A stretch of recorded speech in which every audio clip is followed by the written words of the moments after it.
రైతుకు బస్తా ఎరువు ఇవ్వలేని స్థితిలో ప్రభుత్వం ఎందుకుందని ప్రశ్నించారు బీఆర్ఎస్ నేతలు. రాష్ట్ర వ్యాప్తంగా 194,000 మెట్రిక్ టన్నుల లోటుందన్నారు. గోదావరి నీళ్లు ఒడిసి పట్టుకోవడంలో ప్రభుత్వం విఫలమైందని విమర్శించారు. కేసీఆర్పై కోపంతో కాళేశ్వరం ప్రాజెక్టును నిర్లక్ష్యం చేస్తున్నారని ఆగ్రహం వ్యక్తం చేశారు బీఆర్ఎస్ లీడర్స్. రాష్ట్రంలో రైతు భరోసా లేదు, రైతు రుణమాఫీ లేదని ఆరోపించారు బీఆర్ఎస్ వర్కింగ్ ప్రెసిడెంట్ కేటీఆర్. అప్పు తెచ్చి వ్యవసాయం చేద్దామంటే ఎరువులకు కూడా కరువు వచ్చిందని విమర్శించారు. ఆధార్ కార్డులు ఇచ్చినా రైతుకు కనీసం బస్తా ఎరువు ఇవ్వలేని స్థితిలో ప్రభుత్వం ఎందుకుందని ప్రశ్నించారు. రాష్ట్ర వ్యాప్తంగా 194,000 మెట్రిక్ టన్నుల లోటు ఎందుకుందో రైతులకు వివరించాలని ఎక్స్లో ట్వీట్ చేశారు కేటీఆర్. కేసీఆర్పై కోపంతో కాళేశ్వరం ప్రాజెక్టును నిర్లక్ష్యం చేస్తున్నారని ఆరోపించారు మాజీ మంత్రి హరీష్ రావు. రాష్ట్ర ప్రయోజనాలు, అభివృద్ధి ప్రభుత్వానికి పట్టదన్నారు.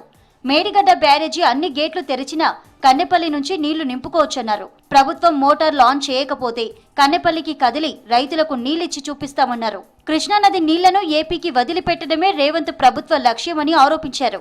చంద్రబాబుతో రేవంత్ రెడ్డికి ఉన్న చీకటి ఒప్పందం ఏంటని ప్రశ్నించారు హరీష్.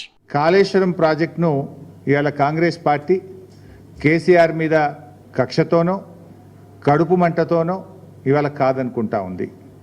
అంటే ఇలా ఒక బీఆర్ఎస్ పార్టీ మీద కోపం ఉంటే మా మీద కక్ష సాధించండి, నో ప్రాబ్లం.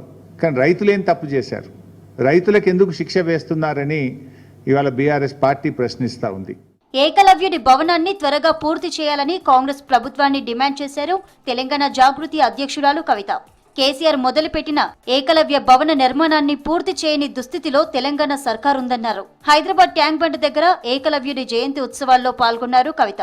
ఏదైతే 60 కోట్ల రూపాయలు 50,000 ఎరుకల కుటుంబాలకు లబ్ధి చేకూర్చే విధంగా కేసీఆర్ గారు ఆనాడు ప్రవేశపెట్టినారో ఆ పథకాన్ని యథాతథంగా లేకపోతే ఇంకొంత మెరుగుపరిచి ఇంకా ఎక్కువ కుటుంబాలను కూడా కలుపుకొని చేసే విధంగా ఇప్పుడున్నటువంటి ప్రభుత్వం వెంటనే ప్రయత్నం ప్రారంభించాలని చెప్పి ముఖ్యమంత్రి గారిని డిమాండ్ చేస్తా ఉన్నాను. రేపు తెలంగాణ భవన్ లో బీఆర్ఎస్ వర్కింగ్ ప్రెసిడెంట్ కేటీఆర్ సమక్షంలో చేరికలుంటాయని తెలిపారు నేతలు. మెదక్ అసెంబ్లీ నియోజకవర్గానికి చెందిన పలు పార్టీల నుంచి బీఆర్ఎస్ లో చేరతారని అన్నారు.